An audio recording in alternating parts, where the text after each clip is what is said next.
Bahkan ini Senin ya, delegasi Amerika Serikat dikabarkan udah terbang ke Islamabad.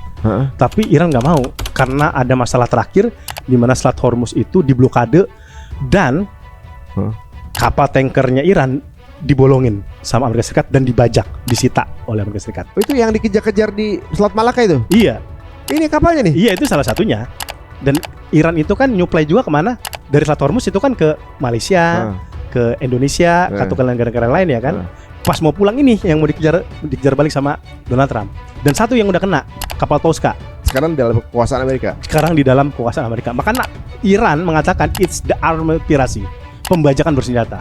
Gara-gara inilah putus udah. Iran gak mau lagi. Ada perbincangan perdamaian? Gak ada.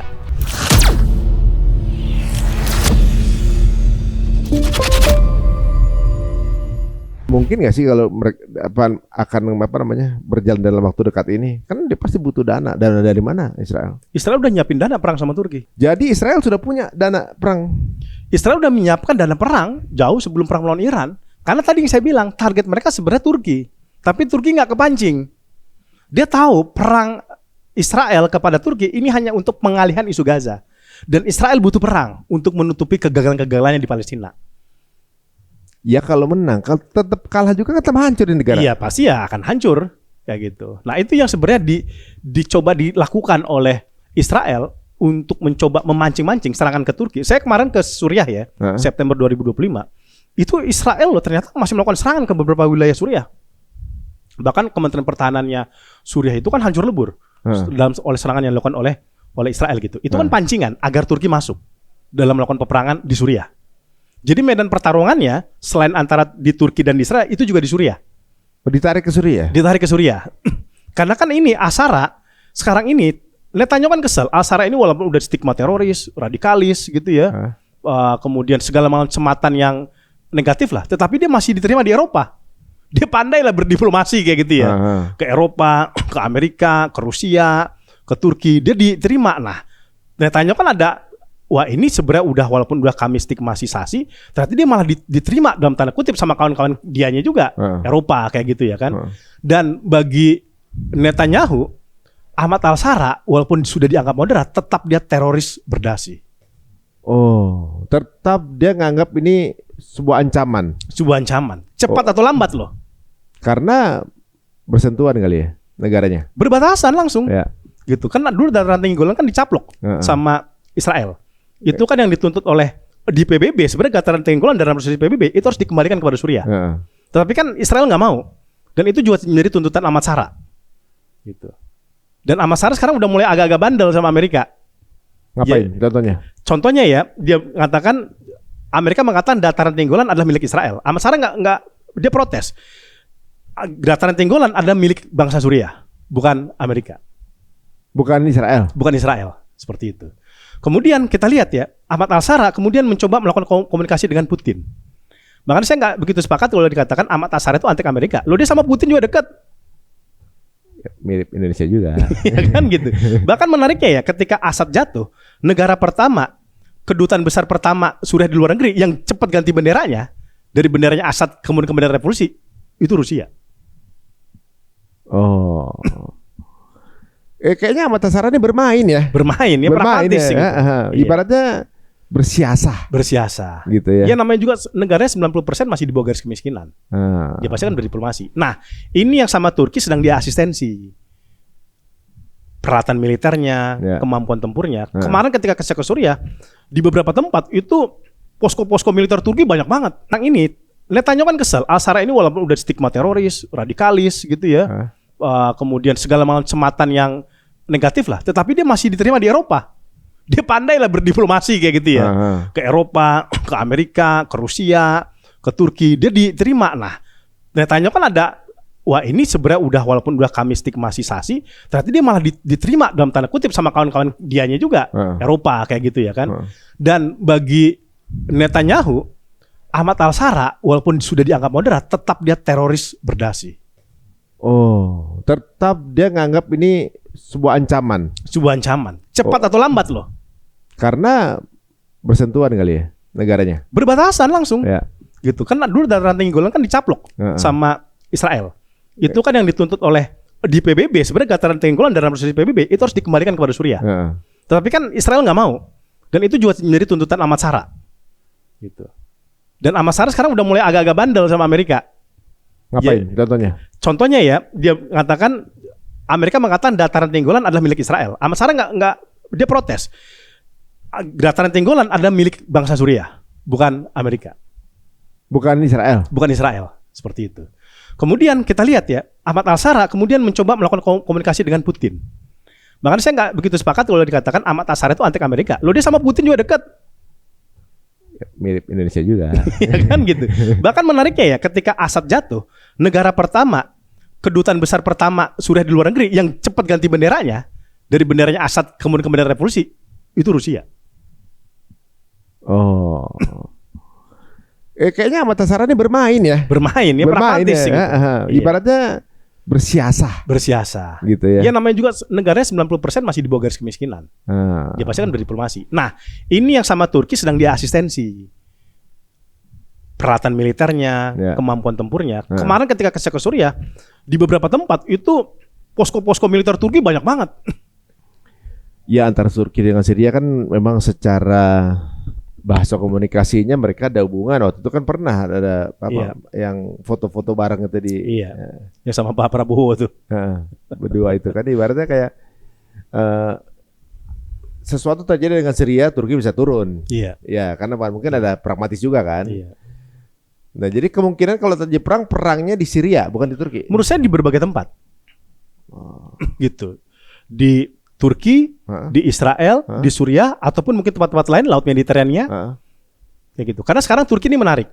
Turki itu kan wilayah selatannya kalau ditarik lurus itu nyampe ke Gaza Utara. Turki ditarik lurus ke Gaza Utara. Kayak kayak Pulau Jawa sama Kalimantan lah. Bisa. Ya kan kayak gitu. Nah itu dari dulu Turki sedang membangun koneksi. Dia punya jalur eksklusif khusus kepada Gaza dari Turki. Yang itu kemudian disebut-sebut nanti sama banyak orang-orang Zionis, ini Turki lagi pengen bangun provinsi baru, namanya Provinsi Palestina. Qadarullah, bulan depan Anda diminta ke Turki untuk kirim bantuan ke Palestina. Ya kan?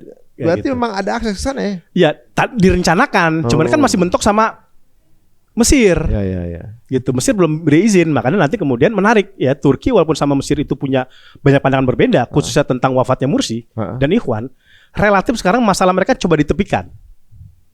Erdogan setelah belasan tahun untuk pertama kali kemudian bertemu dengan Asisi. Asisi presiden Mesir. Oh. Kenapa? Karena dua negara ini menghadapi problem yang sama, yaitu invasi Israel. Turki enggak kan? Iya, kan gini.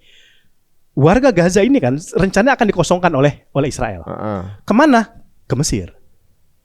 Gitu. Ini yang tidak suka sama Mesir, dan Mesir pernah kemudian melakukan komunikasi dengan Amerika Serikat. Kalau ini terjadi, kita siap perang sama Israel. Tapi kan Mesir dapat bantuan terbanyak sama. Whatever lah, ya. Bagaimanapun ini masalah kedaulatan dia udah mulai ada lah di dalam internal Mesir itu untuk kemudian, karena gini, banyak kan ada dendam trauma masa lalu dalam perang 67, ya, benar. perang Yom Kippur, itu nggak bisa ditepikan gitu. Ya walaupun dia punya hubungan baik dengan Amerika Serikat, dibantu oleh Amerika Serikat, tapi jangan lupa Mesir itu juga udah mulai kemudian main sama Cina,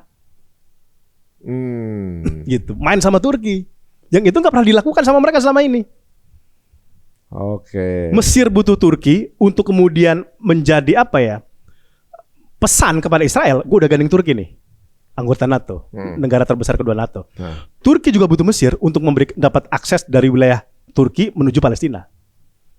Dan memastikan para pejuang-pejuang Gaza itu kemudian bisa survive. Jangan lupa yang membantu para pejuang-pejuang Gaza itu nggak hanya Iran, Turki juga masuk. Turki itu negara kedua terbesar di NATO. Yang pertama siapa? Amerika. Wih. Wah, kalau perang habis ini. Nah, ini perang ini bisa besar ini dan menciptakan dilema keamanan di NATO. Ini kayak Osmani lawan Romawi. Oh iya, Osmani lawan Romawi jilid 2. Iya, jilid 2 dong. Pecah nih negara NATO. Kalau ini terjadi, minimal dilema. Yunani anti Turki, anggota NATO. Iya, dari dulu memang sejarahnya. Sejarahnya kayak gitu kan, dia Hagia Sophia aja nih dia protes. Apalagi diubah menjadi masjid lagi kan.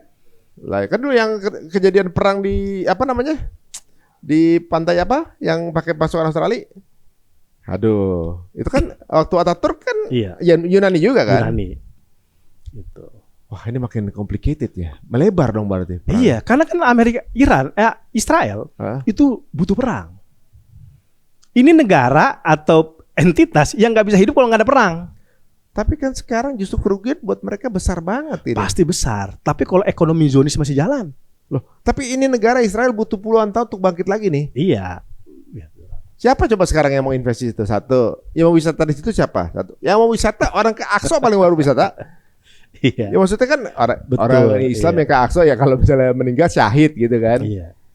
Tapi selama Perdana Menteri Netanyahu, kalau dia pengen perang, dia lakukan perang. Sama kan Iran juga sama. Dia udah babak belur di Gaza, tetap dia nyerang Iran. Tetap nyerang Libanon. Tapi memang ini ya, apa namanya sebuah eskalasi kalau sampai Turki ikutan main. Karena apa? Kalau sekarang sepertinya kelihatannya kan Amerika aja nggak bisa apa namanya menangani Iran. Iya. Nggak, malahan ini. Apalagi Turki. Apalagi Turki. Iya. Maksudnya banyak hal-hal yang mereka salah perhitungan menurut saya. Tadinya dipikir bakal selesai, nggak tahu sampai selama ini gitu. Iya. Pikir negara kena embargo, katanya punya hypersonic. Loh, apalagi Turki gitu. Ya mungkin karena ambisinya lagi-lagi Netanyahu. Iya. Nanti kalau dibawa Amerika yang dibawa, Amerika kegeret lagi. Selama Amerika masih ada di sisi Netanyahu, Netanyahu tuh kayak merasa dia punya segalanya untuk melakukan serangan ke Timur Tengah. Pertanyaannya, apa yang membuat Trump itu begitu nurut sama Netanyahu? Ini apa gitu loh. Aneh yakin juga si Trump juga capek pasti. Iya. Dia ini lagi malu-malunya kan pasti. Iya. Nge-tweet salah apa. Udah habis di Iran ya kan. Tako banget gitu, enggak akan lawan tako. Setiap hari bikin bluffing, they have no air force, they have no army, they have no leader gitu. Itu diulang-ulang berkali-kali gitu. We already win. They have nothing gitu. Tapi ujungnya tetap aja Selat Hormuz masih ditutup. Iya. Nah, kabarnya mau ada perundingan berikutnya tuh. Gagal. Rencananya pekan ini Senin ya, delegasi Amerika Serikat dikabarkan udah terbang ke Islamabad. Tapi Iran nggak mau karena ada masalah terakhir di mana Selat Hormuz itu diblokade dan kapal tankernya Iran dibolongin sama Amerika Serikat dan dibajak, disita oleh Amerika Serikat. Cari penyakit ya. Cari penyakit gitu. Masih dibajak. Masih dibajak. Itu kan kapal dari Malaysia. Dia berangkat 12 April. Oh, itu yang dikejar-kejar di Selat Malaka itu? Iya. Ini kapalnya nih? Iya, itu salah satunya, ya kan. Masih ada lagi. Ada berapa? Ya mungkin ada beberapa ya, karena kan ini kan kapal yang udah keluar nih, yang mau balik. Dan Iran itu kan nyuplai juga kemana? Dari Selat Hormuz itu kan ke Malaysia, ke Indonesia, atau ke negara-negara lain ya kan. Pas mau pulang ini yang mau dikejar balik sama Donald Trump. Dan satu yang udah kena, kapal Tosca.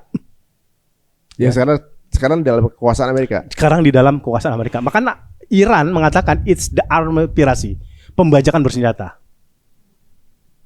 Gara-gara inilah putus udah. Iran gak mau lagi. Ada perbincangan perdamaian. Gak ada. Ya rugi Amerikanya. Dan bukan tidak mungkin kalau ini terus berlanjut, gak ada titik kompromi atau tidak dilepaskan, ini bisa perang lagi nih. Dan Iran udah nyiapin sekitar 1.000 kapal kecil-kecil yang akan nyerang kapal Amerika. Gerald Ford itu ya? Iya. Tapi bicara soal kapal di Hormuz yang lagi viral sekarang ini, ada pelaut Indonesia kalau nggak salah ya, kemudian mengkonek ke kapal kita Pertamina Sundoro ya. Nggak taunya itu India, ternyata bukan Indonesia. Krunya. Tapi memang mengarah ke Indonesia atau emang kapal Pertamina? Emang kapal krunya kru India. Apa nggak dipercaya? Apa nggak capable orang Indonesia atau gimana? Seharusnya kita capable dong. Nggak skillful. Kita punya banyak pelaut. Nenek moyang kita pelaut loh. Iya. Ternyata masih pakai orang India. Kecuali itu hanya ABK ya. Biasanya kan kita punya ABK juga kan di kapal-kapal internasional kan. Tapi kan sifatnya ABK dan itu kan tidak mayoritas ya. Dan bosnya juga Indonesia misalnya nakodanya. Iya, bosnya Indonesia gitu. Kalau ini kan kapal Pertamina ini. Itu juga belum keluar ya? Belum, masih ditahan. Semua kapal nggak ada yang berani keluar. Yang keluar kemarin India, satu ditembakin sama Iran. Itu gimana hubungan diplomatis itu? Iya, itu kan Iran udah bilang tidak boleh ada kapal-kapal yang keluar dari Selat Hormuz, tetapi India memaksa, akhirnya diserang oleh Iran.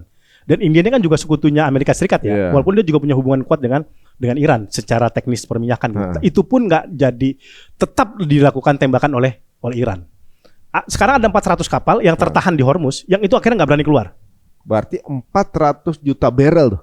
Ya bisa lebih, satu kapal bisa lebih dari 1 juta barrel, bisa 1,5 juta. Bayangin. Ya benar, Iran ini memang menguasai titik-titik nadi perekonomian dunia, guys ya. Selat Hormuz, apalagi tuh, Laut Merah, Laut Kaspia, Pulau apa? Herget. Iya. Terus fiber optik, saluran air minum. Iya. Ya ibaratnya dia pegang tuh titik-titik itu sebenarnya. Iya, ini karena ini urat nadinya Iran sekarang. Kalau nggak ada Hormuz dia nggak punya daya tawar apa-apa sama Amerika. Itu urat nadi dunia juga bang kayaknya. Iya, urat nadi dunia. Ya kan yang ngontrol kan Iran. Gitu ya. Makanya ini nggak akan dilepas nih. Amerika kan minta Selat Hormuz benar dilepas. Masalah Iran nggak percaya lagi sama Amerika. Kalau gue lepas lu bakal nyerang gue lagi. Jadi gimana upaya terakhirnya? Kan udah dead end sama Iran. Perang.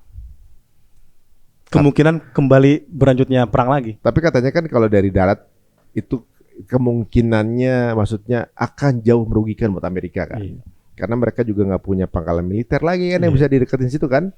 Dan kayak bunuh diri aja medannya kan medannya Iran. Susah. Darat kemungkinan akan berlanjut ke perang tapi skala terbatas. Akan terjadi perang di lautan. Oh gitu. Kok tadi di udara, sebelumnya di udara kan serangan-serangan udara, ternyata itu tidak berhasil menjungkalkan pemerintahan Iran. Sekarang mungkin perangnya akan via laut. Karena titik panasnya itu ada di Hormuz. Cuma ngejar bagaimana Hormuz dibuka gitu kan? Iya, tidak hanya itu, bahkan menuntut Iran menyerah. Iran suruh nyerah? Iya. Aduh, ini Amerika lagi halu kali Trump ya, apa gimana ya? Posisinya nih daya tawar dia sebenarnya kalau dari di dunia mata dunia nggak tahu nih siapa saya salah atau enggak ya? Kayaknya posisi tawarnya masih kekuatan Iran. Sebenarnya gini, ya karena bisa dikatakan ya Iran ini udah punya pengalaman perang panjang dia. Sama Irak kan sama 8 tahun ya. Kalau kita lihat perang sekarang baru berlangsung 52 hari, bayangin 8 tahun aja dia siap. Apalagi cuma 52 hari. Dan dulu itu dia belum punya rudal balistik, belum punya roket-roket canggih, belum punya reaktor nuklir yang kuat seperti sekarang. Sekarang dia udah punya semua. Dan dia juga udah punya kekuatan dengan melakukan aliansi militer strategis dengan Rusia dan Tiongkok. Dan dulu Cina belum gede. Sekarang udah gede. Iya, udah gede. Makanya Iran tuh kayak sombong sekarang. Ya kelihatan sih kalau dia sekarang sedang di atas angin tuh kelihatan. Secara komunikasi dunianya kelihatan. Bagaimana Amerika ngomong mulu, dia ngomongnya sepenting-sepentingnya aja. Udah gitu yang kemarin jemput pakai pesawat F4. Itu kan kayak ngeledek banget kan. Kayak ini pesawat lama aja masih hidup apalagi yang baru kan gitu. Nah, ini guys sebenarnya sebuah ada sisi baiknya ya. Maksudnya mereka tuh kayak menjaga marwah mereka yang tertindas. Ya kan? Jadi kemungkinan kalau Iran belum selesai, Turki masih jauh dong. Kita nggak bisa pastikan. Atau paralel. Menurut saya bisa paralel. Ngeri juga. Bukankah Gaza juga belum selesai? Tiba-tiba Lebanon. Bukan Gaza dan Lebanon belum selesai pun tiba-tiba Iran. Bukan gitu, paralel semua itu. Yang kata ya rapid kita perang di all front war. All front war dan there is no plan to escape gitu kan? Iya. Wah, ini makin menegangkan guys. Kalau menurut kalian gimana? Apakah akan siap Turki menghadapi serangan dari Amerika? Karena Amerika sendiri NATO nih sekarang kan. Dan di posisi ini NATO dengan Iran katanya mau mendekatkan. Anggota enggak secara kelembagaan. Gitu. Person to person kan misalkan udah ada upaya komunikasi kan di beberapa negara-negara Eropa yang memang masalah dengan Trump. Kayak Denmark gitu yang enggak Spanyol anggota NATO. Iya ya. Spanyol anggota NATO. Inggris anggota NATO. Perancis juga ya. Perancis anggota NATO. Tetapi kan statement dia, narasi dia tidak pro Trump. Walaupun dia juga tidak mengatakan mereka aliansi dengan Iran. Gitu. Tapi di sini udah kelihatan bahwa mereka meninggalkan Trump nih. Iya. Yang kata Joken, bukan tidak mungkin memang NATO, Amerika Serikat akhirnya keluar dari NATO. Iya, kalau sampai keluar dari NATO kan keluar dari NATO, dia akan perang atas nama Israel, ya kan? Kalau kalah, ini adalah kehancuran Amerika dan Israel. Karena satu, dia nggak punya ally, nggak punya temen, nggak punya backup plan lagi. Dan Israel nggak ada yang bayarin. Nah, itu dia guys yang saya rasa bisa menjadi titik cerah ya. Siapapun itu yang berperang, ya mudah-mudahan pihak yang jahat itu yang kehabisan supply, gitu kan. Kalau sekarang perdamaian kedua diupayakan juga nggak terjadi. Apa nih yang bisa terjadi di masa yang akan datang? Sebentar lagi. Skenarionya 3 menurut saya ya. Ini dalam waktu dekat nih ya, belum waktu panjang, waktu dekat ya. Pertama, akan ada perpanjangan gencatan senjata. Ini yang paling mungkin. Udah berapa lama sih sekarang? Kan sekarang kan Rabu itu habis batasnya. Oke. Rabu itu tanggal 22 April ya. Itu habis jatah negosiasi gencatan senjata, selesai. Bisa aja diperpanjang untuk kemudian kembali membahas hal-hal teknis, poin-poin yang masih jadi titik panas untuk kemudian dirembukan lagi. Gitu. Kedua, memaksakan negosiasi lagi, tapi dengan hasil yang sangat minimal. Artinya ini ada pertemuan nih, tapi sama-sama ogah bahasanya nih, sama-sama males. Ya, Iran udah empet lihat mukanya si GD Vance gitu kan, gitu. Amerika juga males gitu. Ya mungkin ketemu gitu aja, tapi nggak ada hasil, masih deadlock, ya gitu. Karena kan informasinya delegasi Amerika Serikat sudah terbang ke Islamabad. Udah nih sekarang ini? Iya. Kita nggak tahu siapa yang akan mereka temuin. Karena pihak Iran itu nggak mau. Masalah begini juga nih, di Iran ini ada 2 faksi nih. Faksi diplomatik sama faksi militer. Ya nggak mau yang diplomatik. Faksi militer. Karena kan gini, ini kembali nih kayak ke 28 Februari 2025 ketika lagi negosiasi tiba-tiba diserang. Ini kan lagi negosiasi gencatan senjata, tiba-tiba kapal dibajak. Iya, ini salah sendiri sih benar. Biasanya mereka sendiri yang membuat orang jadi nggak hormat dengan kesepakatan ini kan. Iya. Nah, ini sebuah fakta di lapangan guys. Orang kalau nggak amanah itu nggak ada yang nemenin gitu kan. Nah sekarang ini semua masih bikin rusak atau bikin ribet Trump itu cuma gara-gara Netanyahu aja. Di cancel lagi gara-gara Lebanon lagi kan? Iya. Lebanon udah mulai konfrontasi lagi. Kemarin anggota Unifil dari Perancis tewas. Tuh, ini udah banyak banget sih sebenarnya alasan-alasan untuk kemudian membenci negara itu. Dan juga alasan kehancurannya udah semakin jelas. Ini kayaknya lebih ke kehancuran, Bang. Iya. Nah, kira-kira dalam waktu dekat ini, ya, kalau perdamaian nggak jadi, apakah Lebanon jalan lagi? Ini apa yang akan terjadi terdekat ini? Nggak mungkin Amerika open war pada saat sama Iran ini belum selesai. Ya, betul. Ya. Ini kita ketahui November ada pemilu sela di Amerika. Ya. Ini Trump benar-benar ngejar waktu. Dia kalau kemudian nggak berhasil dapat kemenangan. Dapat kemenangan itu bukan berarti Iran kalah gitu ya. Dia minimal bisa keluar dalam kesepakatan negosiasi yang benar-benar itu nguntungin dia. Gitu. Contoh nih ya kan dia sekarang nih ngotot nih, walaupun saya nggak yakin dia dapat nih, ngotot uranium yang diperkaya oleh Iran itu diserahkan ke Amerika. Terus jawabannya Iran misalnya, siapa lo kan gitu kan? Iya, kayak gitu. Lo minta, siapa lo ini maksud gitu. Nah, ada jalan tengah dari Rusia. Rusia siap kalau kemudian ini kan masalah kalau negosiasi ini nggak bisa 100% ideal nih. Kalau diplomasi ya pasti ada hal-hal yang nggak semuanya yang kita inginkan itu terwujud. Ini contohnya Rusia udah siap. Kalau mau cadangan uraniumnya diperkaya diserahkan jangan ke Amerika, tapi kami siap nampung. Pasti dinampung. Ya gitu. Jadi Irannya juga merasa aman. Oh ini tidak jatuh ke musuh dia. Amerika juga mungkin, walaupun Amerika juga mungkin nggak sepenuhnya setuju ya, tapi minimal cadangan itu nggak ada di Iran. Ada di Rusia. Tetapi yang terakhir, Trump itu masih ragu. Karena Rusia kan musuhnya dia. Iyalah. Musuh Amerika. Siapa yang bisa menjamin uranium itu nggak dipakai Rusia? Iya. Akhirnya apa alasan nuklir ini cuma jadi alasan aja kali ya? Apa gimana? Apa tetap ada memang ada intensi. Karena gini, Iran itu sejengkal lagi udah bisa bikin bom nuklir. Sejengkal lagi. Ya sebenarnya tanpa bom nuklir aja dia udah punya banyak sandera sih sebenarnya. Iya, ada Hormuz gitu. Ada Hormuz, ada Laut Merah segala macam, beroptik. Iya. Tapi tanpa ada nggak punya nuklir itu kan daya tawarnya tidak terlalu kuat. Oh. Gitu. Itu kenapa dia kemudian masih memegang fasilitas nuklir, dia masih dia pegang. Walaupun bukan untuk bikin senjata. Tapi kita nggak tahu siapa gimana di belakang. Ya benar juga ya. Ya kan? Ini sebuah penjagaan ya ibaratnya. Apalagi musuh-musuhnya yang kayak gini gitu ya. Yang nyerang yang suka dadakan ya. Tapi kalau secara militer Turki dengan Iran gimana perbandingannya? Kalau katanya kan kalau Turki itu diserang semuanya open. Kalau Iran kan ada yang diserang, ada yang nggak ketahuan di mana posisinya kan ya. Iya, Iran ini diuntungkan karena beda dengan Turki ya. Iran itu kawasan pegunungan perbukitannya banyak, kayak di Afghanistan. Itu yang menyulitkan ketika pertempuran itu. Kalau Amerika Serikat mau lakukan invasi darat, sama kayak di Irak, gitu. Itu kan juga butuh waktu tahunan, 8 tahun itu, untuk betul-betul dia benar-benar bisa menguasai di Irak kayak gitu ya, seperti itu. Jadi secara kekuatan militer mungkin Turki unggul ya, karena dia pasukan kedua NATO, dia juga kapasitas militernya juga lebih tinggi, lebih banyak gitu ya. Tetapi secara kontur demografi itu wilayah Iran itu memang betul-betul bisa menjadi jebakan bagi Amerika Serikat. Iya ya, kalau Turki kayaknya bisa masuk ke selatnya dia tuh apa namanya tuh? Bosporus ya, udah langsung ke kota tuh kan? Iya. Oke guys, ini kelihatan banget ya bahwa tensinya makin meninggi, nggak menunjukkan tensi turun ya.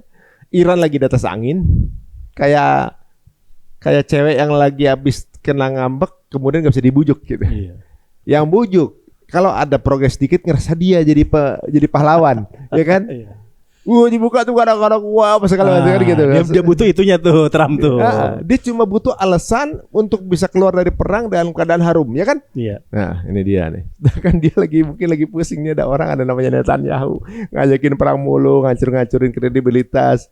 Ntar gue selesai diajak perang lagi sama siapa gitu ya. Aduh. Saya sampai pikir apa ada bukti-bukti pelecehan ada sesuatu kriminal yang di Epstein Files yang fotonya itu parah gitu. Iya. Saking parahnya itu nggak bisa kemudian dicuekin gitu. Iya, sebenarnya Trump itu bukan takut fotonya ini viral. Apa? Dia kan begajulan emang kan. Dia emang kan gayanya gaya kriminal ya, gaya predator. Yang dia takut ini menjadi trigger masyarakat sipil demo turun berjilid jatuhin dia. Mudah-mudahan kejadian guys. Kita doain sama-sama. Kita aminkan tuh dua orang itu turun ya. Dan semua normal lagi. Harga-harga pada turun. Dan kita bisa kembali ke waktu ideal. Tapi di luar dari hegemoni Amerika. Terima kasih Bang Bizar waktunya. Semoga kita bisa lanjutkan perbincangan ini. Dengan topik yang berikutnya. Dan terima kasih update-nya. Untuk teman-teman semua, jika dirasa menarik, silakan share link ini sebanyak-banyaknya ke teman-teman semuanya. Saksikan dan tungguin terus update yang terjadi di Timur Tengah hanya di sini di Cerita Untung. Assalamualaikum warahmatullahi wabarakatuh.